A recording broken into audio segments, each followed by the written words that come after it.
7वें अध्याय का 3रा श्लोक और भगवान श्री कृष्ण के अमृतमय उपदेश में आज का संदेश हम लोग सुनेंगे।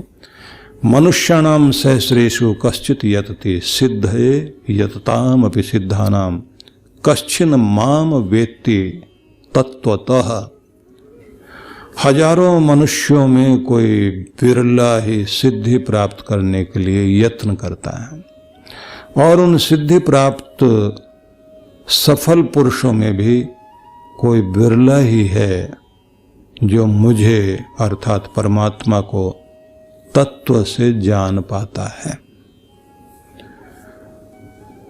तो सीधा संदेश है कि भक्ति करने वाले बहुत लोग होते हैं, लेकिन भक्ति में आगे से आगे बढ़ने वाले लोग बहुत कम लोग देखने को मिलते हैं।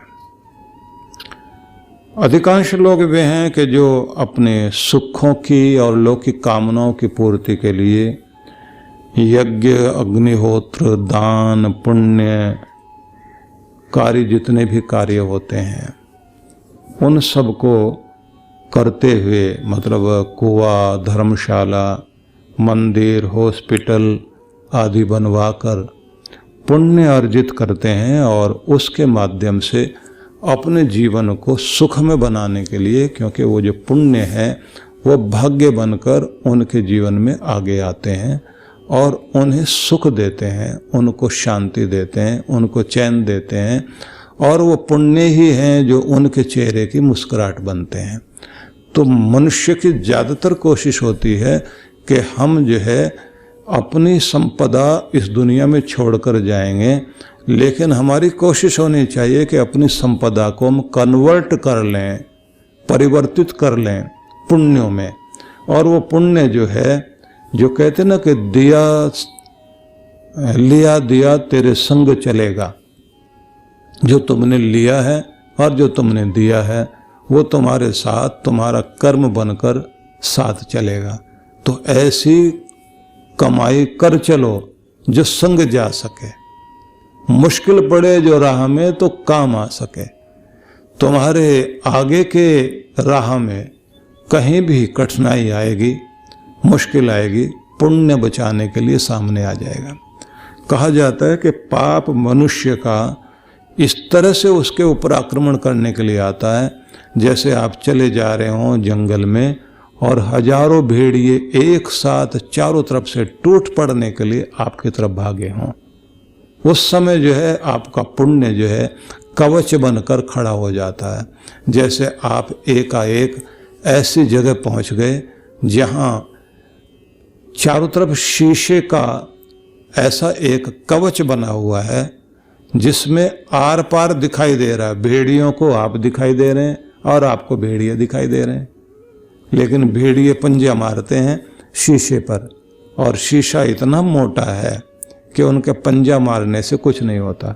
विदेशों में ऐसी एक परंपरा बनाई गई है, बच्चों को लेकर जाते हैं और उन्हें जो है भयंकर जानवर दिखाते हैं, तो उन्हें ऐसी जगह खड़ा कर देते हैं, ऐसे कक्ष में जहाँ पर उन्हें शीशे का बना हुआ घर होता है और बाहर जो है हिंसक जीव जंतु हैं।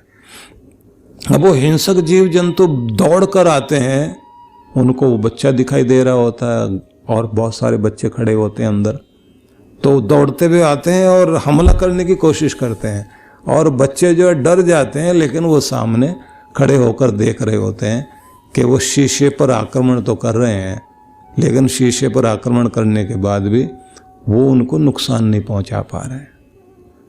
तो ये समझ लीजिए कि इतना बड़ा भयंकर हमला हो रहा है, लेकिन बीच में शीशे की दीवार बनकर, कवच बनकर जो आपके खड़ा हुआ है वो आपका पुण्य है। आप कहते हैं इतनी बड़ी घटना घटी थी, लेकिन न जाने कौन सी चीज़ सामने आई, बाल बाल बचे।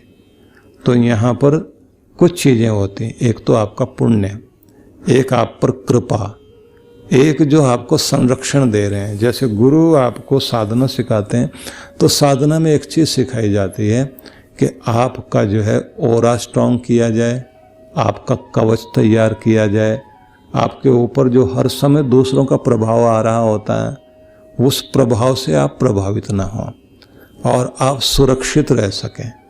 ये सारी चीज़ें धीरे धीरे हर दिन अपने उस कवच को मजबूत करते रहना पड़ता है, क्योंकि समय के साथ में चीज़ों में जंग लगता रहता है। लोहा कितना भी मजबूत क्यों ना हो, लेकिन उसकी पॉलिश करते रहना पड़ेगा, उस पर पेंट करता रहना पड़ेगा, तभी जा कर के वो ठीक रहेगा।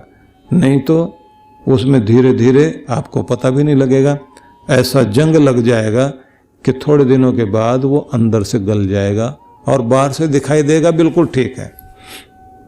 हमें भी लगता रहता हम बिल्कुल ठीक हैं, कोई आवश्यकता ही नहीं, लेकिन अंदर अंदर कितने खोखले हो रहे हैं। किसी लकड़ी में दीमक लग जाए, वो बाहर से तो नहीं दिखाई देती, अंदर अंदर वो अपना काम कर रही है। और किसी दिन जिसके ऊपर सारी चीज़ें टिकी हुई हैं, घर की छत टिकी हुई है, और उसमें दीमक लग गई, नीचे से खोखला कर दिया, एक दिन वो टूट के, थोड़ी सी हवा चली थी, तेज हवा आई थी, और उसी दिन जो है किसी का कुछ नहीं हुआ, बाहर पेड़ की एक टहनी तक नहीं टूटी और इनका घर गिर गया। दीमक अपना काम कर रही है। तो प्रत्येक व्यक्ति की जिंदगी में दीमक कब कहाँ लगी हुई है, जंग कहाँ लगा हुआ, वो उसे पता नहीं लगता, लेकिन वो पॉलिश होती रहे, हर दिन आप पर कृपा बनी रहे। हम लोग जो है जब कोई मुश्किल आती है तब रोते हैं, तब भागते हैं, कभी गुरु जी की तरफ जाएंगे, कभी जो है मंदिर की तरफ जाएंगे, और उस समय तो फिर हर आदमी गुरु दिखाई देता है। कोई अगर कहे नाले में यहाँ 5 डुबकी लगानी है, कितना भी गंदा नाला हो, आदमी वहां डुबकी लगा रहा होता है। कुछ भी बोल दिया जाए उस समय, क्योंकि दुख में पड़े हुए आदमी को उसे यही नहीं पता लगता है कि मैं क्या करूं क्या नहीं। जो कोई जैसा बताएगा वो सारे तरीके अपना कर आता है आदमी। इसलिए दुखी लोगों का फायदा उठाने के लिए दुनिया भर में लोग हैं, और दुखी व्यक्ति जब ठीक हो जाता है फिर उसे यही नहीं पता लगता किस चीज़ से मैं ठीक हुआ हूं, फिर वो किसी को मानता ही नहीं, इसलिए थैंक्स करने के लिए भी नहीं जा पाता। तो निवेदन यही है आप सभी से कि हमारे जो पुण्य हैं वो हमारी रक्षा करते हैं। तो कुछ लोग तो वे हैं जो पुण्य प्राप्ति तक का कार्य करते रहते हैं, कुछ लोग इससे आगे जाते हैं। उनकी ये कोशिश होती है कि आप तीर्थ में गए तो वहाँ जाने का मतलब ये है कि आपने स्नान कर लिया, थोड़ा दान पुण्य भी कर लें, तो वो भी किया। उसके बाद कहते हैं नहीं, थोड़ा और आगे बढ़ना चाहिए, क्योंकि तीर्थ तो तब पूरा होता है जब वहाँ कोई अपनी कमजोरी छोड़ी जाए। तन की मैल गल गई, अब मन की भी गलनी चाहिए। वो भी हुआ। अब उसके बाद में मन में आया कि नहीं, बात इतनी भी नहीं है, यहाँ कोई कथा सत्संग सुन लिया जाए जिससे हमारा चित्त भी कोमल हो जाए। तो थोड़ी देर वहाँ भी बैठे जा कर के, और कोई कथा सत्संग सुना तो उससे थोड़ा और उनके हृदय में भक्ति भाव जागा, और मन में आया कि नहीं, भगवान का भजन किया करेंगे। और वहाँ फिर पता लगा कोई ध्यान का कार्यक्रम भी हो रहा है, तो वहाँ चले गए। तो वहाँ जाकर बैठे, उन लोगों ने बताया ऐसे पाठ पूजा करो, ऐसे भगवान का ध्यान करो, तो थोड़ी सी और प्रगति हो गई। उसके बाद में फिर महान पुरुष के पास में किसी गुरु के नज़दीक जाकर बैठे, महाराज कुछ उपदेश कीजिए। तब वो कहते हैं भैया, एक गंगा में तो स्नान हो गया तुम्हारा, लेकिन अभी प्रायश्चित की गंगा बाकी है, थोड़ा पश्चाताप भी करो, जो गलतियां हैं उन पर ध्यान दो, कहाँ कहाँ क्या क्या गलतियां की हैं। तो एक व्यक्ति इसी तरह तीर्थ करने के लिए गया। तीर्थ करने के लिए गया तो वो सारी चीज़ें उसने इसी तरह से की, और फिर जो है वो एक स्थान पर जहाँ भक्ति पाठ पूजा की सारी बातें सुनाई जा रही थी, वहाँ बैठा। श्रद्धा जागे तो उन महान पुरुष के पास जाकर उसने कहा, महाराज मैं चाहता हूँ मैं आपका शिष्य हो जाऊं। गुरुजी भी साधारण नहीं थे, वो भी विशेष थे। उन्होंने कहा बेटा ऐसा है, पहले तो अपना शोधन करो, क्योंकि मैं कुछ भी तुम्हें मंत्र दूं टिकेगा तो तभी जब तुम्हारा चित्त शुद्ध हो। तो जो काम तुम कर रहे हो, क्या काम करते हो? तो उसने कहा साहब मैं मसाले बनाने का काम करता हूं। बोले कौन से मसाले? लोग जो ये खैनी वैनी खाते हैं, तंबाकू खाते हैं, उसको भी तो मसाला बोलते हैं। बोले नहीं साहब, ये जो सब्जियों में डाला जाता है ना मसाला, गरम मसाला वगैरह, ये सब हम बनाते हैं। अच्छा ठीक है, तो फिर एक बात बताइए, अगर तुम भगवान की तरफ चलना चाहते हो, गुरु का होना चाहते हो, तो क्या तुम ये वायदा कर सकते हो कि जो भी चीज तुम बनाओगे शुद्ध बनाओगे? तुम्हारा कर्म तो शुद्ध होगा ना, क्योंकि तुम्हारे ऊपर तो बहुत बड़ी जिम्मेदारी है। हर एक के घर में जो भोजन जाएगा उसमें तुम्हारे मसाले भी पड़ेंगे, और मसाले पड़ेंगे अगर तुम उसमें कोई मिलावट कर रहे हो तो मिलावट करने का परिणाम ये होगा कि जितना पाप तुम करोगे और मेरे साथ भी जुड़ोगे तो फिर मेरी जिम्मेदारी बनती है ना। जिसका बच्चा है और वो बिगड़ा हुआ है, बच्चा बिगड़ा हुआ है तो माँ बाप के ऊपर भी तो असर आता है। लोग आके कहते हैं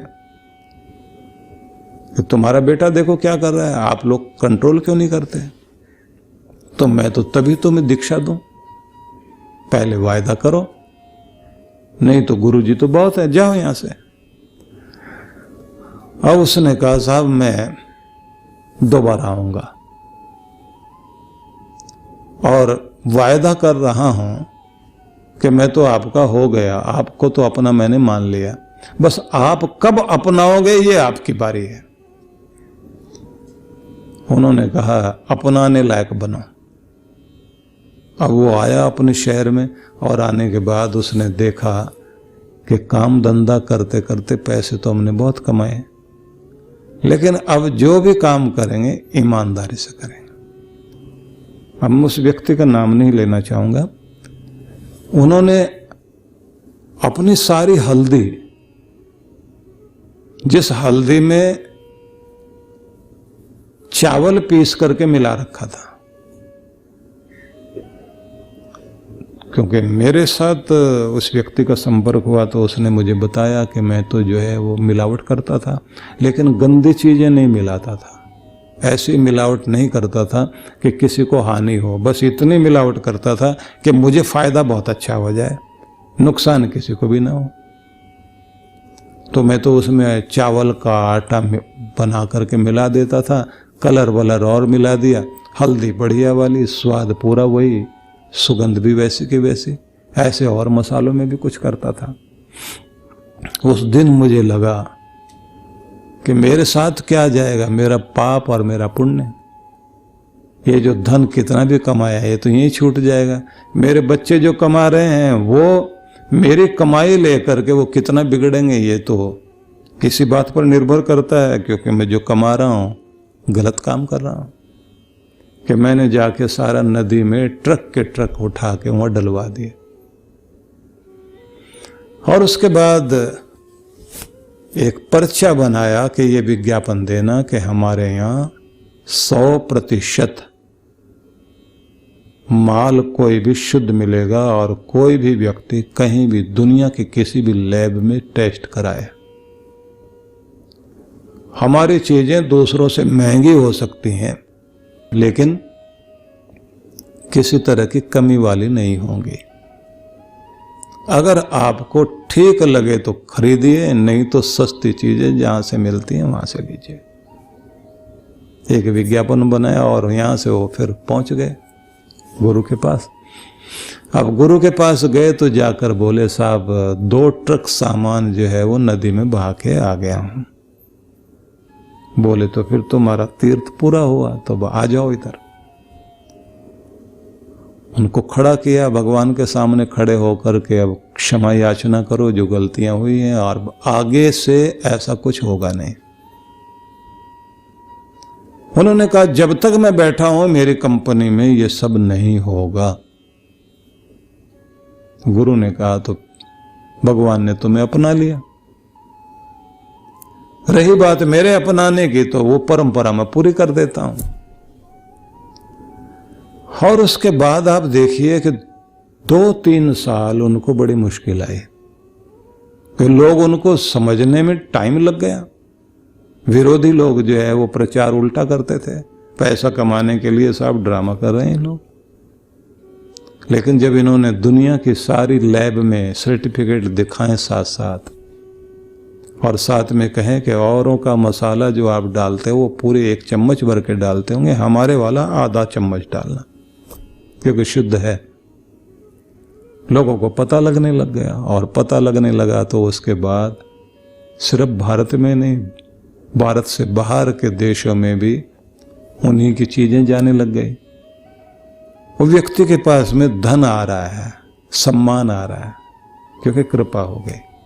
तो कुछ लोग वे हैं जो केवल मात्र पुण्य के लिए कार्य करते हैं, लेकिन जो दूसरे लोग होते हैं जिसे आप कहेंगे भक्त, वो केवल पुण्य के लिए ही कार्य नहीं करता। उसकी चेष्टा क्या होती है?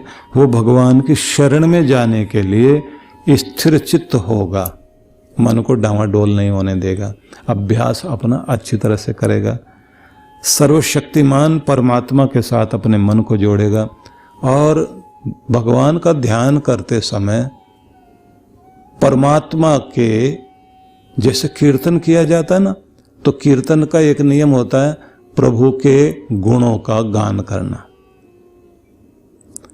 तब उसका आंतरिक कीर्तन चलता है जिसको स्तुति बोलते हैं। वो स्तुति क्या होती है? सर्वशक्तिमान है तो मैं तेरी शक्ति को चारों ओर महसूस कर रहा हूं। तुम्हारी शक्ति समुद्र में दिखाई देती है, उसकी लहरों में दिखाई देती है, उसके गर्जन में दिखाई देती है, आसमान में कड़कती हुई बिजलियों में और बरसती हुई बारिश में और तेज हवाओं में मैं तुम्हारी शक्ति को अनुभव करता हूँ। ऐसे भगवान की शक्ति का विस्तार करके, क्योंकि मैं वर्णन करूंगा तो इसमें बड़ा समय लगेगा। फिर वो कहता है कि मैं अब तुम्हारे उस गुणवत्ता को भी महसूस करता हूँ जो चारों ओर सौंदर्य बनकर तुम्हारी गुणवत्ता फैली हुई है। तुम्हारी चित्रकारिता, तुम्हारा सृजन, तुम्हारा फूलों का निर्माण, तुम्हारे द्वारा दी गई सुगंध, तरह तरह के मनुष्य, तरह तरह के पशु पक्षी, कीट पतंग, उसका ध्यान करता हूँ और मुझे समझ आता है तुम अद्भुत हो प्रभु, सर्वशक्तिमान, महान चित्रकार, सत्यम शिवम सुंदरम, और तुम अनंत प्रेम हो। तुम्हारा दिया हुआ ये प्रेम सारे संसार में व्यक्ति को व्यक्ति से, जीव मात्र को एक दूसरे से जोड़े हुए है और इसी से पोषण हो रहा है, इसी से बच्चे पल रहे हैं, इसी से परिवार चल रहे हैं, इसी से दुनिया चल रही है, इसी से सबको चैन मिल रहा है। और तो अणु परमाणुओं में भी आकर्षण बनाकर तुम इस दुनिया को चला रहे हो। मैं तुम्हारे इस प्रेम रूप का ध्यान करता हूँ और उस प्रेम को अपनी ओर आता हुआ अनुभव करता हूँ। ऐसे करते करते जो भगवान के सारे गुणों का वर्णन करता है और फिर आगे ध्यान आता है जब व्यक्ति जो है परमात्मा के उन्हीं गुणों को अपने अंदर आते हुए महसूस करता है। तो योगी की संपदा ये है, वो पुण्य अर्जित करने में नहीं लगा हुआ, उसकी कोशिश है कि मेरे पाप ताप हटें और मेरे अंदर मेरे परमात्मा की जो विभूतियां हैं, परमात्मा का जो ऐश्वर्य है वो मेरे अंदर उतरता चला जाए। तो इसे कहा जाता है मनुष्याणाम सहस्रेषु, हजारों मनुष्यों में, सहस्रों मनुष्यों में कश्चित यतति सिद्ध है, कोई कोई होगा जो सिद्धि प्राप्ति के लिए कोशिश करेगा। और उसमें भी कहा यतताम अपि सिद्धानाम, वो यत्न करने वाले सिद्ध लोग जो है उनमें भी जो सिद्धि को प्राप्त कर लेंगे तो वो भी हजारों में से कोई तो यत्न करने वाला होगा। यत्न करने वालों में भी सिद्धि को प्राप्त हजारों में से कोई एक होगा और उन हजारों में से भी यत्न करने वाले लोग जो है उनमें कोई बिरला ही होगा जो मेरे स्वरूप को तत्वतः तत्व रूप से मुझे जान पाएगा, समझ पाएगा। वो आप लोग देखते हैं ना कि मार्केट में कहाँ सबसे ज्यादा भीड़ लगी हुई होती है। अगर आप जो है सब्जी मंडी में चले जाएं, कहीं गाजरें बिक रही हैं, मूलियाँ बिक रही हैं, पालक पनीर बिक रहा है, और इधर बोली लग रही है, इतने रुपए की ये चीज दी जा रही है, और खड़े हैं सब थैले लिए हुए। कितनी भीड़ है वहां पर, बहुत भीड़ दिखाई दे रही है। थोड़ी और दूसरी दुकानों पर जाएं तो वहां देखते हैं तो वहां कम भीड़ है, क्योंकि वहां दूसरी तरह की चीजें बिक रही हैं। लेकिन अगर आप उस सारी मार्केट से होते होते उस मार्केट में चले जाएं जहां हीरे जवाहरात बिक रहे हों, तो उस दुकान में जाकर के देखें, पता लगेगा कि वहां तो बहुत कोई इक्का दुक्का व्यक्ति बैठा हुआ है। तो गाजर मूली लेने वालों की तो बहुत भीड़ है, हीरे जवाहरात लेने वाला खरीदार तो कोई कोई होता है। तो ये समझ लीजिए कि भगवान श्री कृष्ण ये समझा रहे हैं कि बहुत कुछ है दुनिया में, तो गाजर मूली तो बहुत लोग ले रहे हैं, हीरे जवाहरात लेने वाला कोई कोई होगा, तो वही है योगी। हजारों में से कोई एक ऐसा जो इस मार्ग पर श्रद्धा भाव से चलेगा और सिद्धि के लिए प्रयत्न करेगा। फिर सिद्धि प्राप्त हो जाए तो ऐसे सिद्धों में भी कोई कोई ऐसा होगा कि जो तत्व रूप से तत्ववेता मुझे जान पाएगा।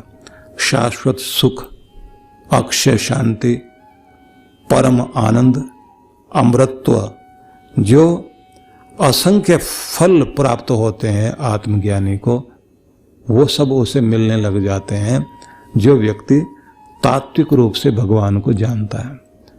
और ऐसे में ये समझना चाहिए कि जब ऐसी स्थिति में कोई पहुंच जाता है तो फिर कुछ और जानना बाकी नहीं रहता।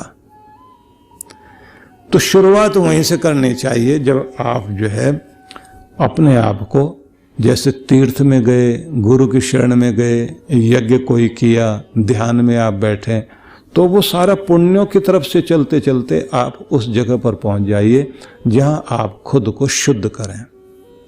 शुद्ध से मतलब ये है कि आप प्योर होते चले जाएं। जब आप प्योर होते चले जाते हैं तो आपकी वो प्योरिटी जो है, शुद्धता और पवित्रता जो परम पवित्र है, उस भगवान से निकटता देने लग जाते हैं। इसलिए कहते हैं ना कि खुदा की इबादत है यह कि खुदा सा हो जाऊं, वैसा ही बन जाऊं जैसा मेरा परमात्मा, वो रंग मुझ में भी लग जाए जैसा मेरा प्रभु है। उसी तरह की सारी चीजें आपके जीवन में घटने लग जाए। तो अपनी योग्यता, प्रतिभा, कुशाग्रता के विषय में आप चिंतित न होकर अपने आप को प्रभु की तरफ लगाते चले जाएं, योग्यता आने शुरू हो जाएगी।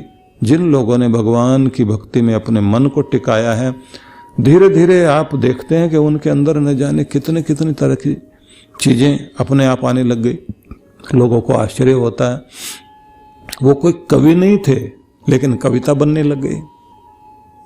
अब कितने सारे ऐसे लोग थे, साधना करने के लिए गए थे लेकिन वो कविता लिख रहे हैं बैठ करके। दयाबाई, सहजोबाई, वो बैठे और बैठ करके साधना में चरम तक पहुंच गए। चरम तक पहुंचे तो अब जब आनंद में आ जाते हैं, परमात्मा का आनंद भोग रहे हैं, तो डायरी में लिख रहे हैं।